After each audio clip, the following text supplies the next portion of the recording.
Porfírio Silva, a sua perspectiva sobre esta matéria? Eu creio que este Conselho Europeu terá dois temas fortes. A questão das migrações e a questão económica, como o Pedro acabou de sublinhar.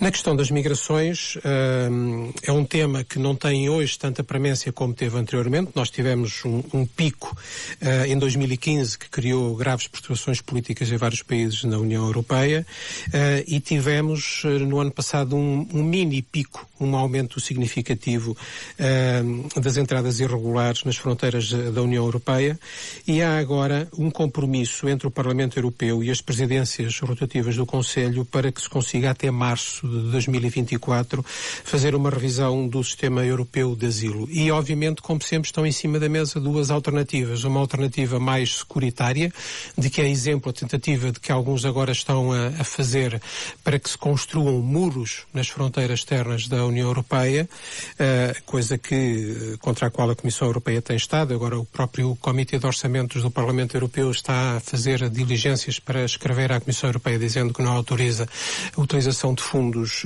europeus para esse efeito. E depois há outra abordagem, que é uma abordagem que tem obviamente uma componente de segurança, uma componente de controle das fronteiras externas, mas também tem uma componente de combate aos traficantes de pessoas que exploram do ponto de vista económico estas movimentações. Tem uma componente de cooperação com os países de origem e de trânsito desses países para atacar a raiz dos problemas, e a raiz dos problemas de imigração ilegal, em geral, são a pobreza e a desgraça em que vivem certas populações de outras zonas do globo que procuram vir resolver a sua vida para a Europa, e, por outro lado, termos também um caminho de reforço dos canais de imigração legal e segura, porque a Europa precisa de gente de outras partes do mundo. E sobre a economia? Sobre a economia, eu concordo basicamente com aquilo que disse o Pedro.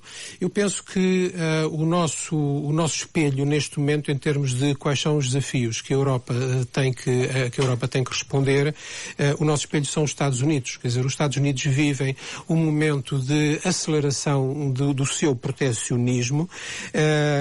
Entre o final de 2021 e 2022, o ano passado, nós tivemos 3 legislações poderosas que vão todas no mesmo sentido. O mais recente, o de Inflation Reduction Act, antes disso o The Infrastructure Law, e antes disso o Ships and Science Act. E a Europa fala num Fundo Europeu de Soberania. Concorda? Muito bem. Isto implica nos Estados Unidos, e talvez isto para os mais distritos possa parecer estranho, mas isto implica nos Estados Unidos nova despesa federal no prazo de 10 anos da ordem dos 2 bilhões de dólares. Para vermos o que é que isso é, 2 seguido de 12 zeros de nova despesa federal nos Estados Unidos.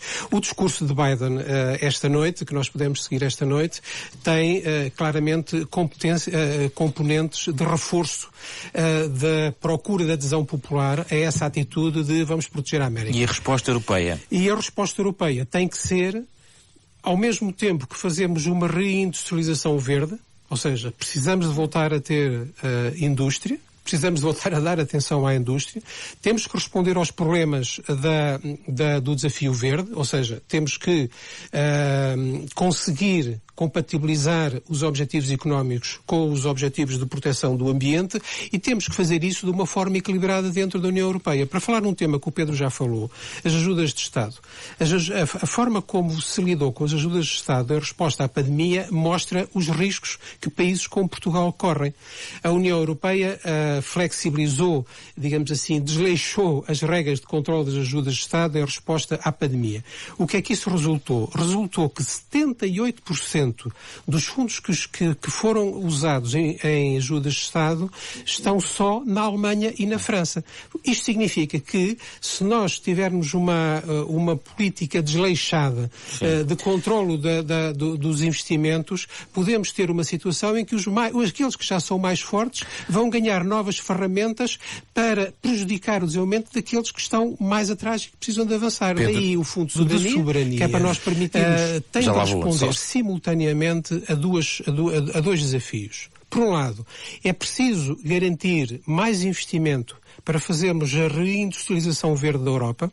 para fazermos aquilo que é preciso fazer, para ganharmos competitividade global, ao mesmo tempo sem prejudicarmos as metas ambientais, preservando o nosso planeta, e ao mesmo tempo temos que fazer isso sem cairmos na selva da concorrência desbragada em que cada um faz aquilo que pode com mais e dinheiro do que aquilo existe quer. neste momento, ou só realocando os fundos? É evidente que vai ser preciso mais dinheiro, e aí a discussão de se vamos ou não voltar a utilizar o mecanismo de ir ao mercado de forma conjunta para ir buscar dinheiro, mas para Portugal há uma questão essencial. Isto não pode ser cada um por si. Não pode ser que os mais ricos usam o dinheiro que têm e distorcem a concorrência à sua vontade. Nós temos que nos proteger disso. E a União Europeia é fundamental para nós não voltarmos à lei da selva no seio da União Europeia e para, em vez de nos protegermos cada um por si da concorrência mundial, sermos capazes de responder solidariamente e coletivamente a essa concorrência mundial.